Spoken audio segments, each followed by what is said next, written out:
Good evening, everyone. Welcome to day 7 of the webinar series D for Drones. As we've been saying over the last 7 days, yes, we want A for apple, B for ball, C for cow, and D for drone. The drone education in India for children has to become so normal that it doesn't feel very different for the children. Just the way we use mobile phones today or computers, just the way we had computer labs when we were growing up, we want to have drone labs in schools. And why? Because there is a future for drones, and we have seen over the last 7 days that everyone, each speaker which has come to our webinar has expressed that drone definitely has a very bright future in India, in not just terms of the jobs but even entrepreneurship. Or we are looking at making India one of the drone hubs for the whole world, kind of making a benchmark that may be it manufacturing or applications or research. We want India to be right there. With this vision, we come to the day 7 of our drones for education series. And today, to discuss very key points, we have amazing lineup of panelists. And the topics for the day today would be focusing on two important aspects. One is the policy, and the second is the curriculum, mainstreaming of the drone education into the curriculum, into the national curriculum. And how do we do that? What could be the challenges for it? And why should we do that? And to discuss that, we had the first speaker, Mr. Rajan Luthra, who is from Reliance Industries Limited and from the FICCI Drone Committee. He will be speaking about why India must have friendly policies, what are the drone policies in India which are evolving now, and what are the applications which industries like Reliance are probably looking at for drones. Next, we'll be having Mr. Rupak, who's a consultant for the defense and drones, and he'll be sharing his experiences with us. We'll be having Mr. Ashutosh Singh from DGCA, who will be highlighting about the ministry's approach or the Directorate of Civil Aviation into what are we looking at the drones and what kind of policies as well as the educational framework that we are looking at. And we'll be having Paul. Paul is from SheMax from Australia, who has been doing it for many years. Who SheMax, we have had a presentation from them on the third day. But today we'll be talking about the vision of inclusion as well as mainstreaming the education system for drones. And today we'll be having these speakers with us, and let's hear them out. So for the first speaker of the day, I would like to request Mr. Rajan Luthra to please unmute yourself. Just hold on. Yeah. Rajan sir, you're live now, and you can unmute yourself and please begin your presentation. Thank you. So you need to unmute yourself. You're on mute.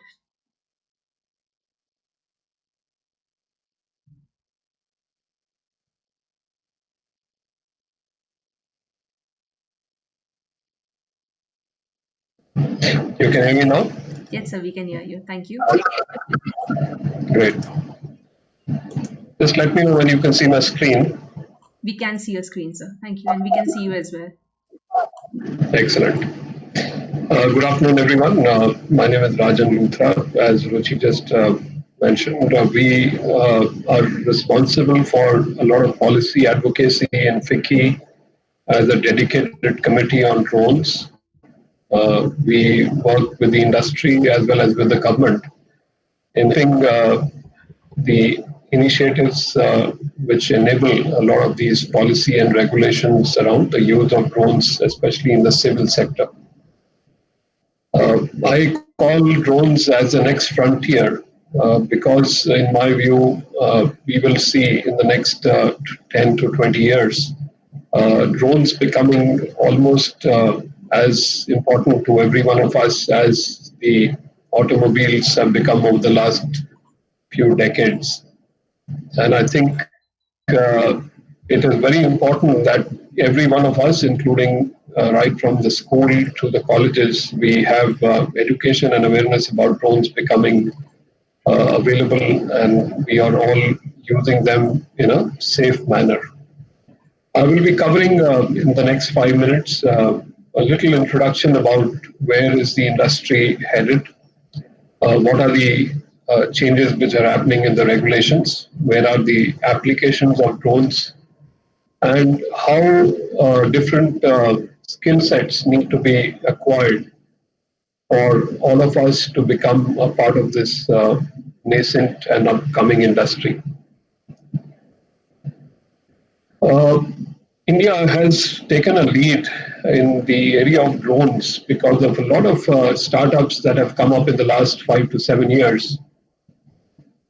Uh, in my view, drones is an area where the youth of India have taken a very significant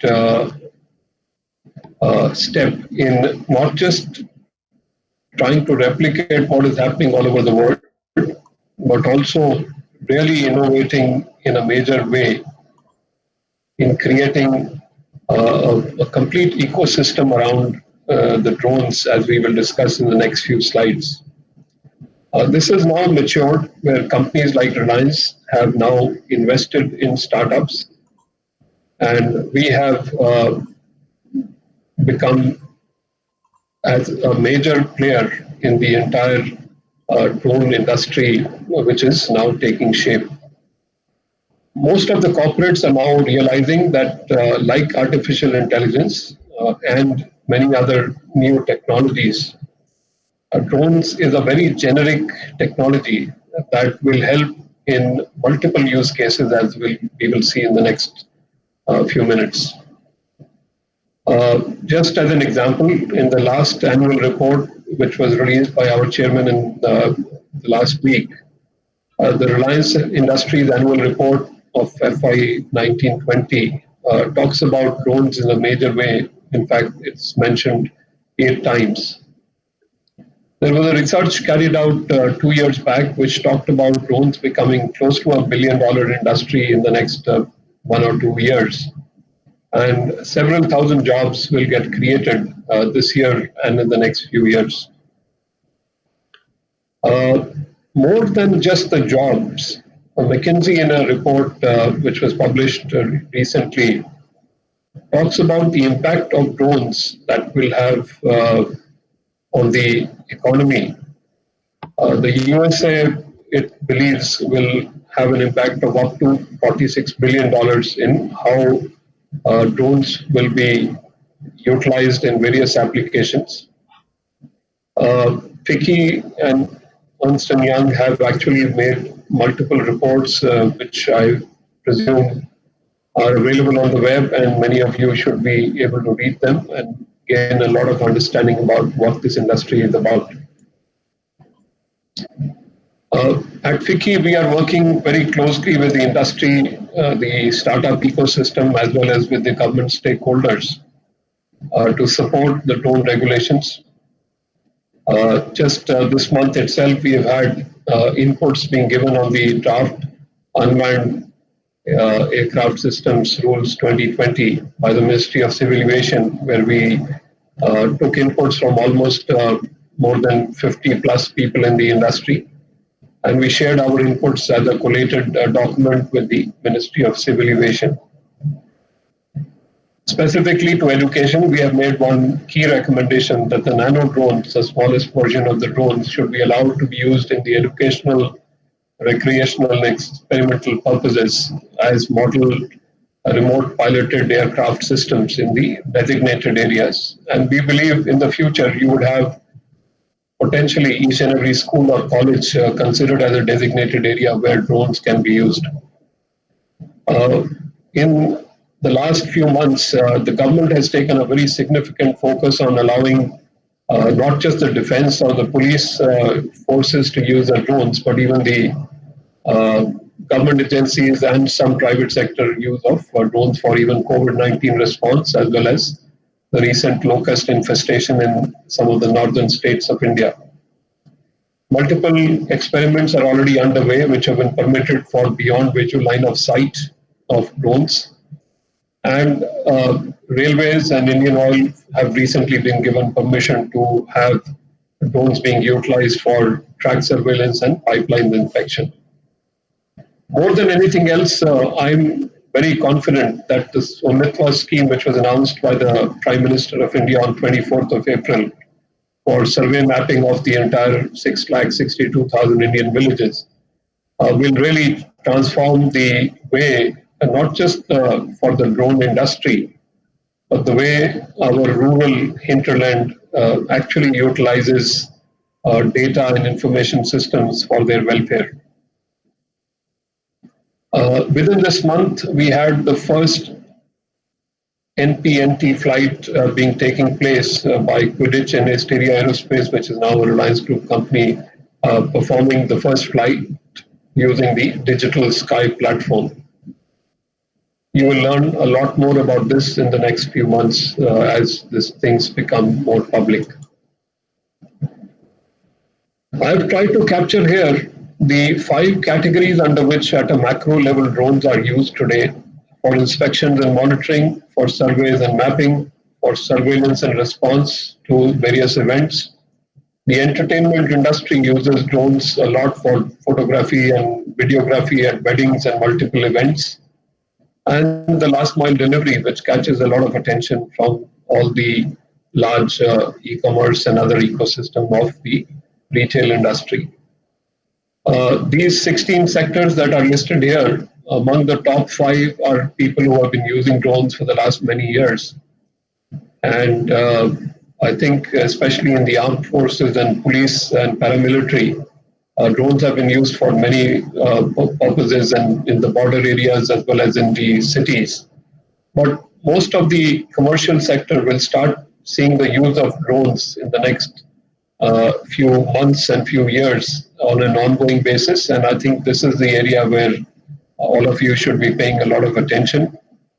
To me personally, agriculture is one area which we will see the use of drones taking shape in a very significant manner, enabling the vision of our Prime Minister to double the farmers' income.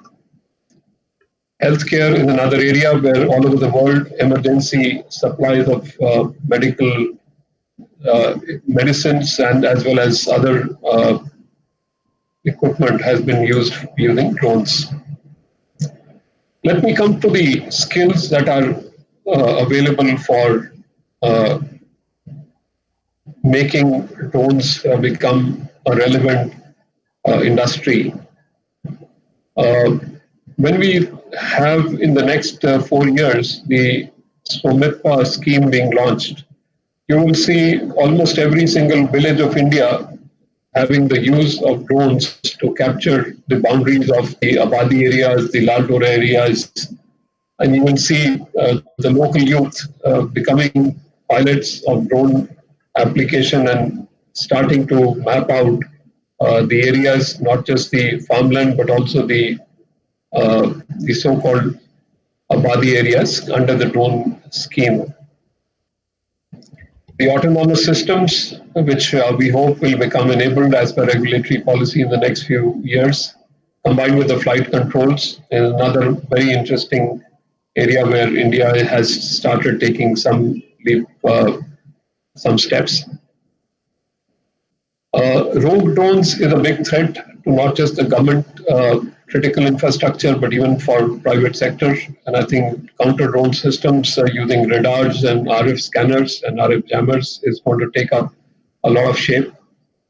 Multiple types of payloads are being developed, including multispectral, infrared, optical, as well as LiDAR imaging. And the data being generated then gets utilized for multiple applications. Drones, because they need to be very light so that they can stay in the air for a very long period of time, need precision manufacturing. Composites and advanced material development needs a lot of focus as well in the years to come. And obviously, once we have millions of drones out there in the air, operations and maintenance of these hardware will become very important. Let's move to the software and management. The entire drone, while it is a piece of hardware, but it needs a complete suite of software to manage it. We will need a complete suite of applications that manage drones at the back end. Digital Sky is a government application that allows the regulatory approvals for drones. Drone training, like the one of not just the awareness, but specific drone training will become important in every school and college. A lot of data scientists and business data analysts will start using drones for applying the information that is derived for business purposes. Artificial intelligence and machine learning will become very important once you generate all this amount of data. The traffic management, like you manage the road traffic or the traffic of your commercial aircraft, similarly, traffic management of drones will become very important. And then all the other aspects of typical uh, business management of drones as a complete industry. To me, one of the areas which is very important is helping design the user journeys and the workflows around drones, as well as the policy and regulatory aspects of bodies like FICCI and others that are helping the government in on the government approach to this important sector. Many colleges and institutes are taking up academic research in this specific area, and I think this will become more and more important going forward. With that, I think let me just switch over to the next speaker, and then we can have a discussion or question and answers towards the end.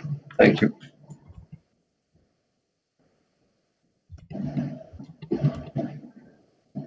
Thank you so much, Rajan sir.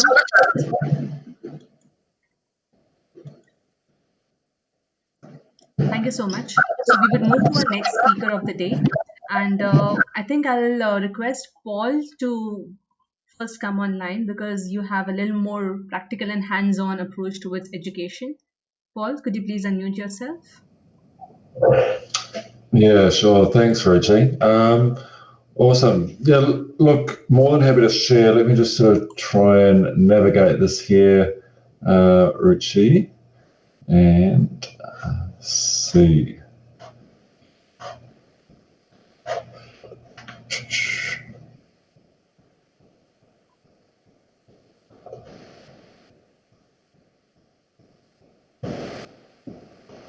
Cool.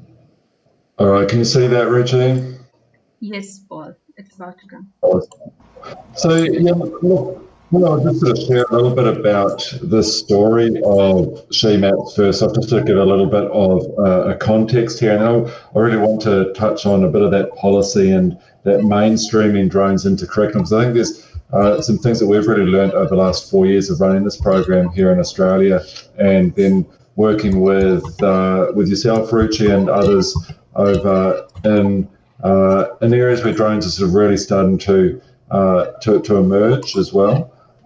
So at SheMaps, we're about increasing that diversity in STEM, and what do we mean by that? Well, it's for us, it's about the STEM workforce here in Australia in particular is only 27% female.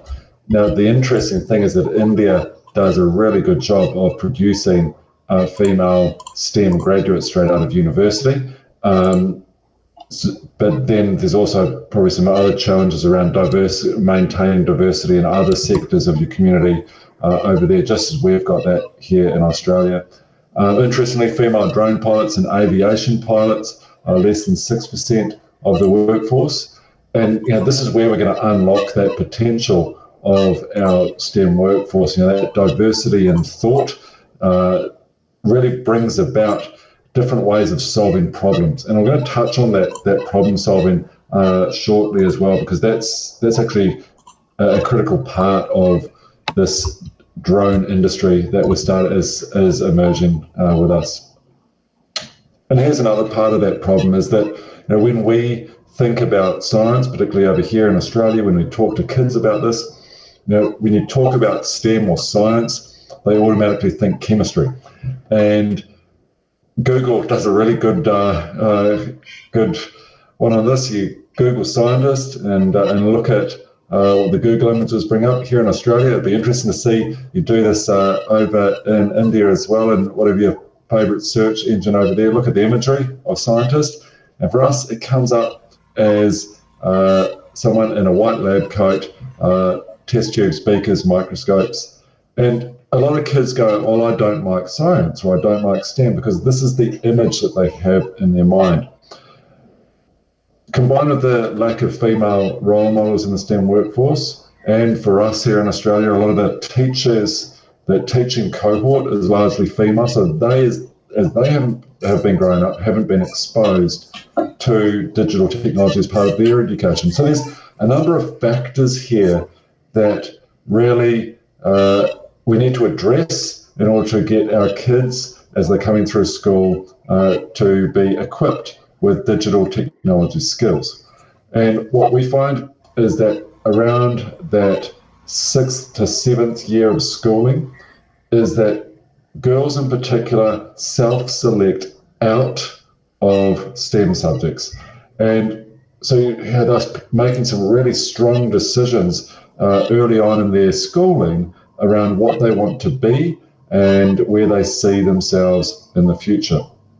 And that's because of a lot of the stereotypes, that unconscious bias that we have within our society. So where does policy really come into this? Because this is a really interesting one, and I think there's been some interesting ones here within Australia. We live in Queensland, which is a state within Australia, and 3 years ago they brought out a drones strategy, which was basically the Queensland government's strategy of how are they going to foster the drone industry here within the state. And to enable this industry to thrive. And I think they have done a really, really good job with this. Just recently, they've brought out the Queensland Space Industry Strategy. So this here is looking at not only drones to that Earth observation perspective, but then also the space side with the rockets, the satellites, all that side as well. From a strategy point of view, drones play into citizen science. So how can people in their communities actually contribute to the collection of data to support the environmental challenges that we have in our world? And this one then plays into having that strategy for STEM in Queensland schools. And how do we bring those STEM skills, so science, technology, engineering, maths, into our schools? And I want to touch on that one shortly as well. Some very specific ones here as well around advancing women in STEM, with a national plan here around recognising that 27% of our STEM workforce is female, and that's not good enough as a country, and we need to be doing better. So having a plan of how we're actually going to do that. So we've got some really robust strategies here in Australia that we as an organisation understand and work towards there as well. But at the end of the day, the government, I feel, from a policy perspective, is there to enable the environment for the industry to thrive. And when we start to look at drones, well, what does a thriving drone industry look like, and how do we then bring this into our schools? And one thing that we've noticed over the last 4 years here in Australia is that the drone pilots, they're training kids up to become drone pilots, is much like the internet cafes. We no longer have internet cafes here in Australia. That's sort of a thing of the past, because now the large majority of people are connected here in Australia through their smartphones or otherwise. But this is what drone pilots are going to be, because you're going to have a lot of automation come through with your drones very quickly. And so your drone pilots, as someone who just flies your drone, is going to become redundant quite quickly. But what we really want out of our students is we want three key things. We want them to be fantastic problem solvers. We want them to be able to think critically. And we want them to be very creative as well, because this wraps up innovation, right? And we talk about a design thinking process. So how do we get our students to think critically and creatively in order to solve problems? There's that design thinking process. And because the jobs that are being created now are actually for that higher order thinking. Those higher order applications that we really want our students to be solving. Our last speaker spoke a little bit about the agriculture side and the huge potential that we've got there. So for me, for us, it's actually not about the drone, because the drone is just a tool, and that there is to help us solve problems. So we need students to understand what makes up a problem and how do I go about validating that problem and then working through a process to understand it and to design a solution to take to the market. Those entrepreneurial skills. We need to understand that automation is going to change the way of the world here, and we need to develop our kids to really think about what automation looks like, because we're not taking humans out of the loop, but we're just putting them into the loop in a different place. And so I think that there's a really important thing to understand. The other one that we're really passionate about is our SDGs. And drones have this amazing opportunity to really hit on a large number of these SDGs and just sort of the innovation that can be brought through. So that's something that we're really passionate about here. Could talk a little bit more about this, but how about Richie? I stop there and more than happy to talk more on a panel later on. Thank you so much, Paul. This was really inspiring and really amazing. And we have some girls watching us online right now who are sending us hearts and smileys. Thank you so much. Because when we talk about technical education, when we talk about vocational education, especially where engineering matters, it's also manly, and it's difficult for girls like me probably to find place in a man's world, and drones have become, and especially in India, a complete man's industry, one another industry which is completely male oriented. So we want to make a shift over there and gradually make a shift, of course, because you spoke about creative thinking and design thinking and empathy based projects or applications, and I think we girls are excellent at that. And I'm not saying that boys are not, but then we kind of bring in a little bit of metal and soft instinct when we start talking about engineering or even projects. So before we move on to the question and answer session, we have the next speaker of the day.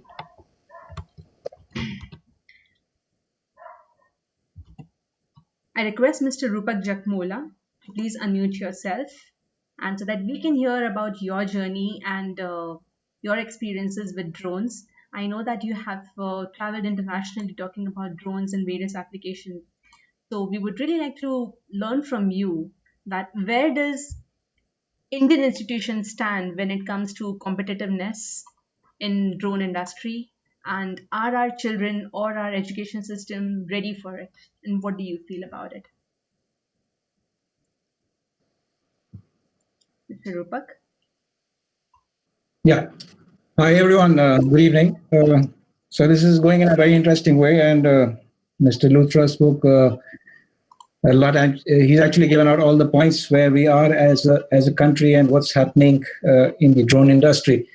So I was in the Army. I served in the Army for 14 years, and I've been out of the Army since 2000, been working in the civil since then.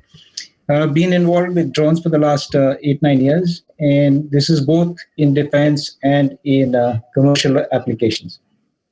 Now, as far as so when we talk of drones, it's very, very vast. It's a huge field, and for children, when you're starting out and you think drones and you're interested in drones, it can be very intimidating because drones can be used in huge places, and you have the small drones, you have the big drones. The Army uses huge drones which can even fire a missile.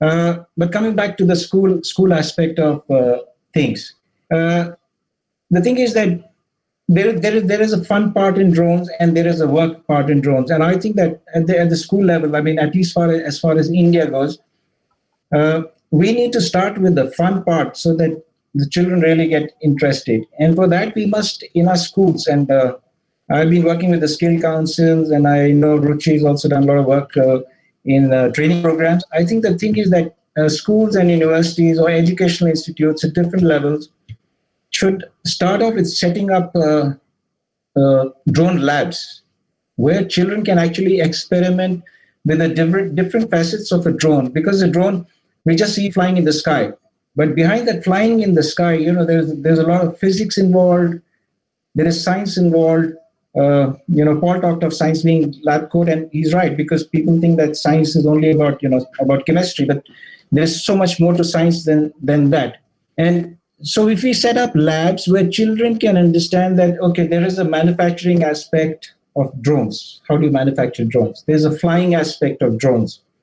There is a control aspect of drones. There is a software aspect of drones, and there are many facets. And if we have a lab in schools where children can be exposed to these building blocks of drones and be introduced to fun flying, they should initially not just think that we tend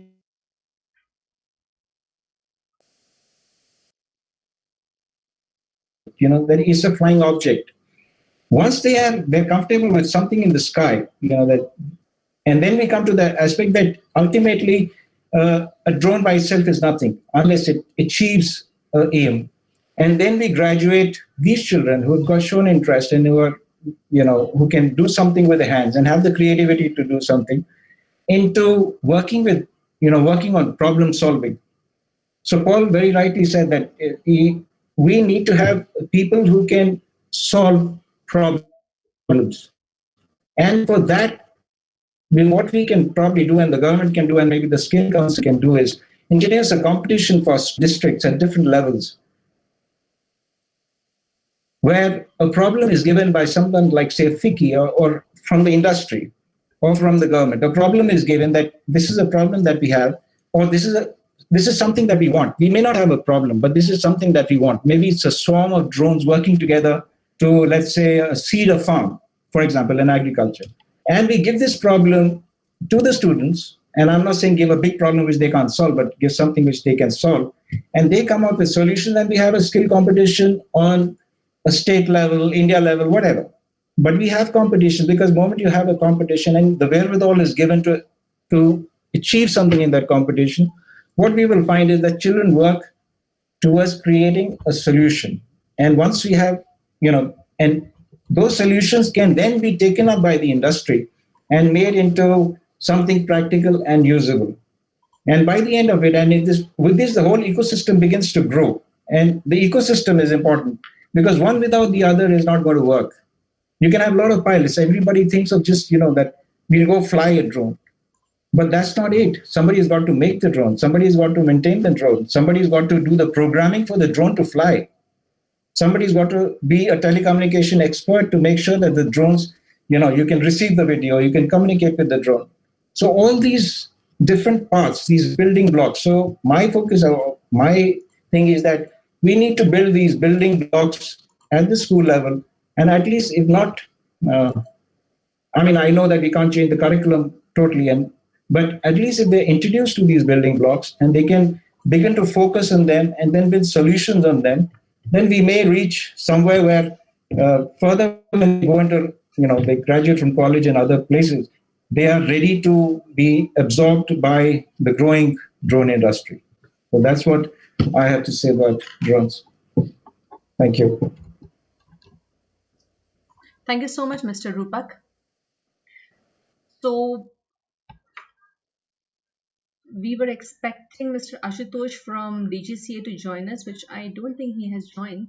So I request the panelists to please put on your videos so that we can have a kind of short question answer session amongst ourselves. Thank you so much. Okay.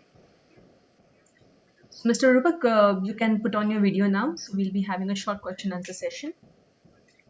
So my first question to all of you is, we are a part of now Electronic Sector Skills Council of India, and we're talking about skill development on one hand, and we're talking about creative problem solving on the other. And is it possible to have the skilled labor that we're talking about to be available in, let's say, manufacturing or electronics or repairs or maintenance, also have creative problem solving skills, or like these are two different sets of people that we're talking about? Should there be a parallel between them, like there is any kind of intersection that we can develop, or they should develop as two separate tracks? What would you feel? So I feel that it goes hand in hand. because the solution that you try and make it will incorporate all facets. It's not just one part of the thing which can solve a problem. So you need a drone. Let's say I worked on a drone which required a 3-hour endurance, needed optics, needed a payload to be able to identify a human being at 1,500 meters. And there's lots. So a person can make a drone which can fly for 3 hours and not have the optical payload to achieve the aim there, all right? Or you can have everything and you can have a bad setup. You have a bad telecommunication setup and the drone, you lose communication or there's a communication issue. So that's my point, because it's not just one thing. Unfortunately, it's just not one thing. There are multiple things, and we need, all this working together. So I think my point of view is a little different. I think we have, as I mentioned in the slides, there is a so-called blue-collar related activity and there is a white-collar related activity. It's not really meant to be derogatory in any way. I think there are special skills that are required in both those areas. I think we need people who can work on the shop floor, people who can work on the hardware, people who can work on the precision manufacturing and all that. And then there are people who are more creative around what is the problem being solved, what is the solution being addressed, and how do you really think have a level of empathy to solve the customer specific problems. And I think these are slightly different but complementary skill sets that you need to have. You need to target these in different category of people and students, both in schools and colleges, so that there are people who will be very good in developing hardware or in developing, let's say, going into the physical side of things, and then there'll be people who will be more into problem solving and into finding innovative solutions to addressing the problems. But yet, I agree with Rupak that these are complementary skills, and they need to go hand in hand in solving the overall problem of the ecosystem. I think, it's a really interesting one there, because let's define what are skills. And so, there's knowledge and there's skills. And so we are the education system, the Western education system is very, very good at imparting knowledge on our children. It is built for factory workers. Here's the knowledge that you need in order to do this on this conveyor belt, essentially. And now what we're asking is for skills to be developed, and where they can take that knowledge, but then they can use that skillfully to create new information, right? And so when we're talking about skill development, or vet skills, over here in Australia we have very good vet training, vocational education training, and creates great craftsmen and craftswomen. But what we really want is, if you can build a drone, but that's fine, how all those pieces fit together, but can you build that drone to solve this problem here, and so that you put it together differently, because that's skill, all right? And so I think that that's where we really want our students to be, is having the requisite knowledge on how things work, but then the skill is in that application of in the problem solving to put that knowledge to good use.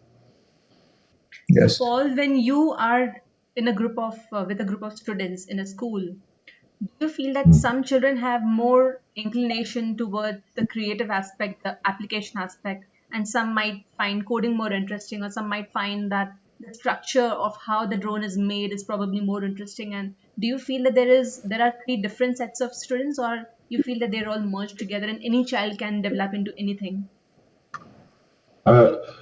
They're only interested in those sorts of things because of their background and the environment they've been exposed to. So we find that children as young as 5 or 6 years old start to develop that unconscious bias around who does what in the world and what they can be. So can any child be creative or be interested in coding? Yeah, absolutely. But this is why it's so important to start young. And what we find is that particularly universities and industries start to target kids in their later years of schooling to say, hey, how about you come and have a job here with us? But they're all only targeting those ones that have already selected through multiple years of what they want to be.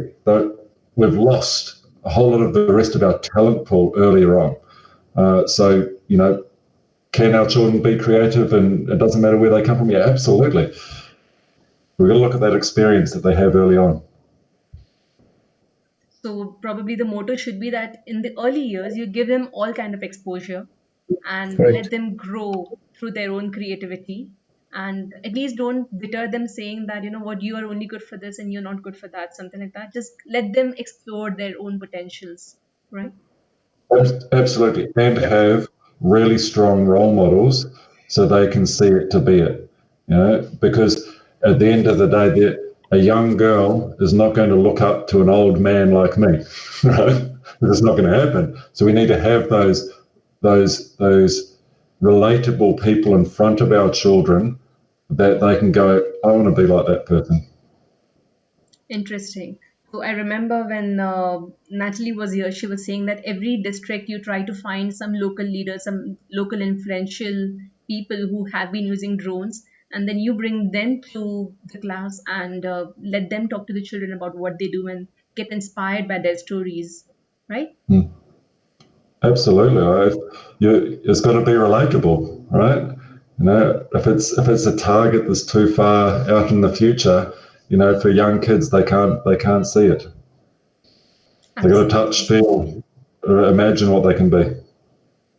So, Rajan sir, can we bring our children to your Reliance Industries drone projects to make them see what you do?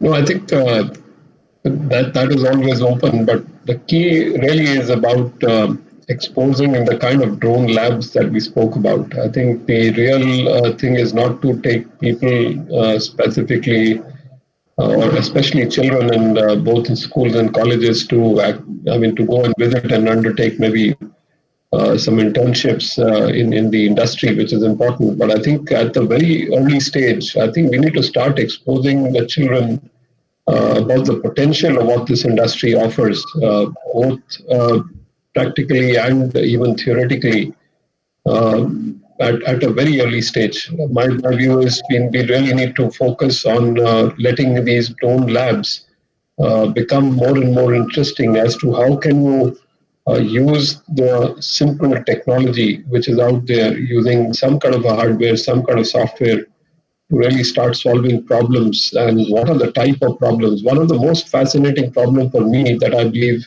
is seriously out there for us all to collectively solve is about the construction industry. Now, that's one of the most, let's say, mechanized industry, which is very manpower intensive.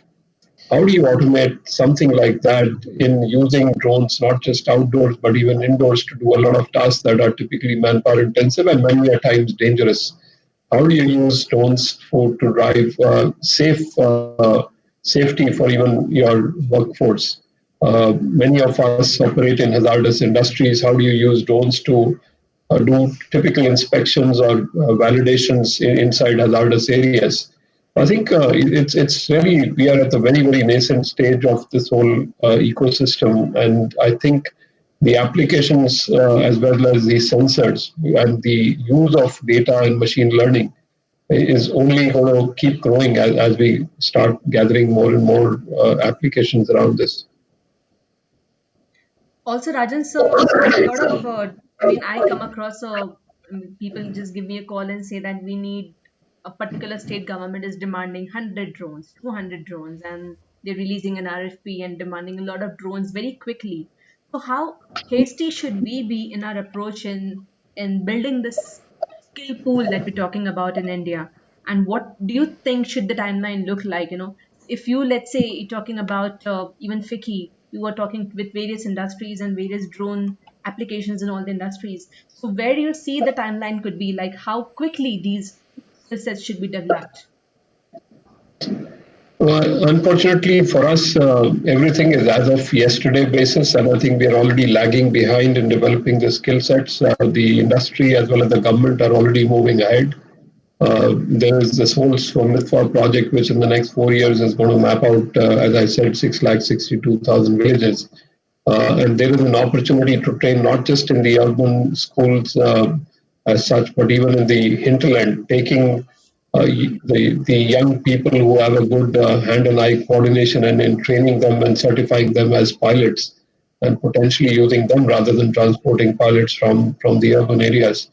So I think there is a whole opportunity out there for fast tracking the whole the skill development opportunity.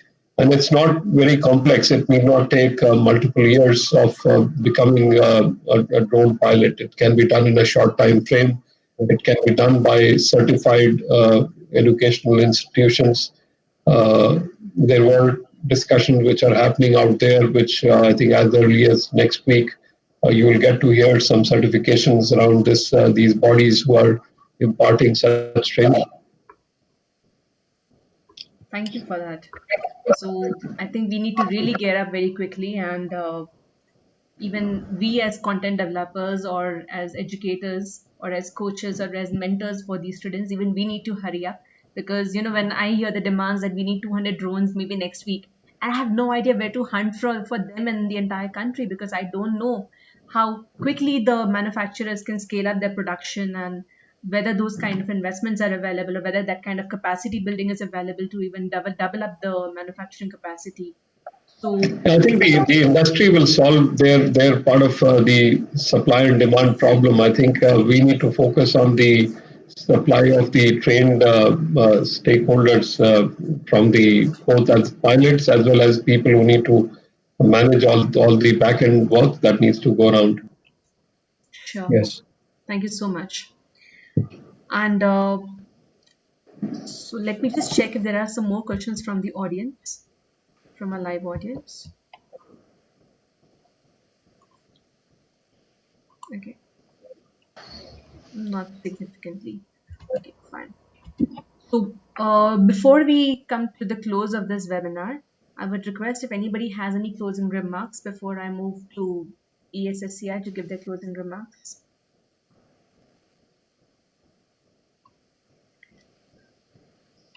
Okay.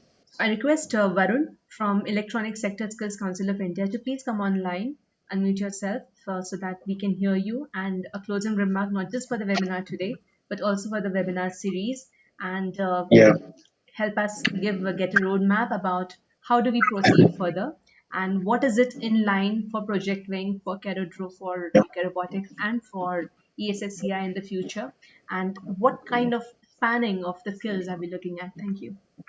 Sure. Thanks. Thank you, Ruchi, and good evening to everyone. This is really a remarkable journey of 7 days series of webinar that we have conducted.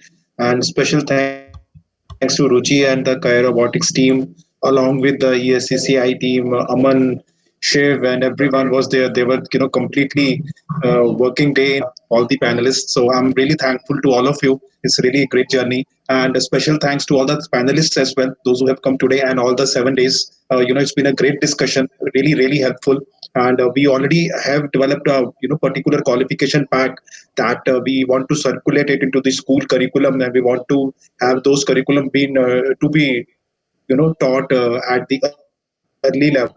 But in this 7 days of this webinar, we have got to know a lot. And honestly speaking, even we were not having that much clarity and visibility that how we're going to frame our next step, how we're going to approach, and what are the skill set that would be required. But now I'm very much sure the team has got the fair idea. Now the team is very well versatile with the things what needs to be done and what not need to be done.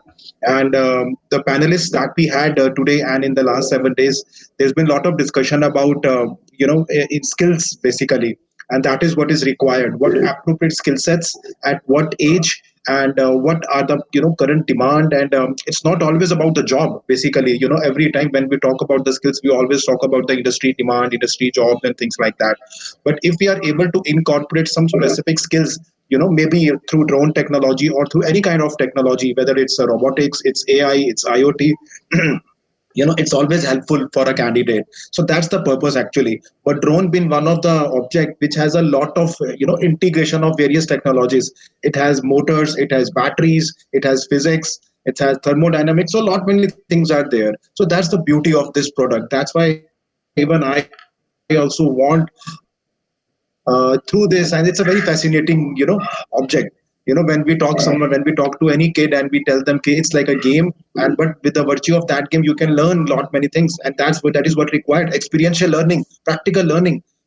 Or we can say learning while playing. So lot many things can be done. So yes, and I'm very happy to share with you all now our the curriculum that we initially prepared. We have modified it, and Rupak sir is here with us. He has given us a lot of inputs on that curriculum. I'm very thankful to him. And we have various other experts and industries personals as well who have given us the input, and I'm very happy to share with you all. We as well, phase in phases, of course. The phase one would be what we want to try with, first of all, with the schools, and we already had got various proposals from Delhi government schools. I discussed with one of the top government officials in Delhi, and they were very happy when I told them that we are conducting this webinar series, and I showed them my curriculum as well. So they were very happy with that, and they have given us a go ahead, and they have told us that they want to include this drone. I mean, not specific by the name drone, but with I mean, with under the STEM education system basically. So they want to include this thing, and very soon you will see we, along with Chirobotics and other knowledge partners that we have just made a partnership with, we would be launching sets and lot of request to all of you, like whosoever, all of you people are expert in this area. So as much as you can devote your time, I know we all people are busy among our all schedules that we have of our official work, but as much as you can devote, because we're gonna continue this webinar series in future as well. It's the phase of a series, but it's a beginning of a new era. So I'll request everyone, whenever you have any kind of inputs for us or any suggestion for us, because we under Skill India mission really want this drone technology and STEM based education system where practical learning is more emphasized than the theoretical learning. That's our objective. So thank you to all of you, each one of you from bottom of our heart, and I, Varun Bhatia from ESSCI side. Thanks, Ruchi. Special thanks to you, of course, and all the panelists and all the team India mission, where even our Prime Minister wants like India to be the skill capital of the world,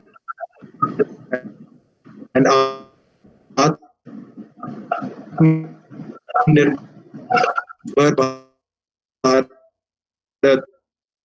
so lot many things are been talked about.